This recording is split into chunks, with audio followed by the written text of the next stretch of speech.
इस साल दावोस में गिफ्ट सिटी ने ग्लोबल मंच पर खास पहचान बनाई। यह सिर्फ किसी एक सेक्टर की पेशकश नहीं थी, बल्कि भारत के उभरते हुए इंटरनेशनल फाइनेंशियल गेटवे के रूप में एक मजबूत संदेश था।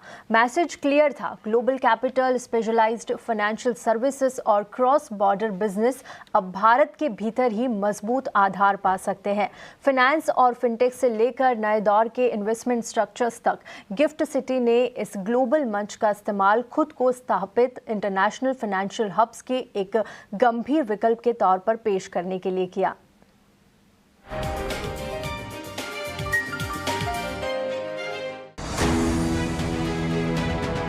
इस साल दावोस में गिफ्ट सिटी ने ग्लोबल मंच पर खास पहचान बनाई।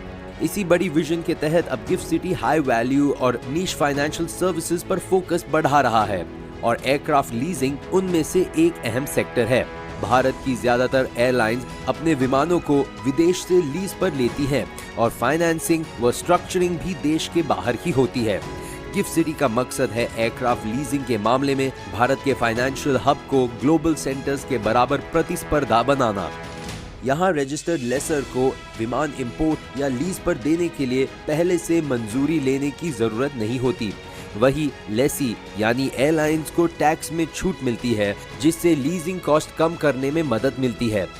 दावोस में ये मॉडल ग्लोबल निवेशकों को काफी पसंद आया, जिसके चलते इस सेक्टर को लेकर गंभीर रुचि और गहन मूल्यांक देखने को मिला। You see Indian airline companies, they have such large books, for taking aircrafts on lease. They start thinking, why can't we do these operations out of Gift City? So there also I would say interest was immense. When I say interest is immense, see how it works is people, it has to come in the radar for evaluating. These are ongoing businesses. For anyone to shift out of a business which is in a particular zone, jurisdiction, they need to evaluate, and they have said that they will do that.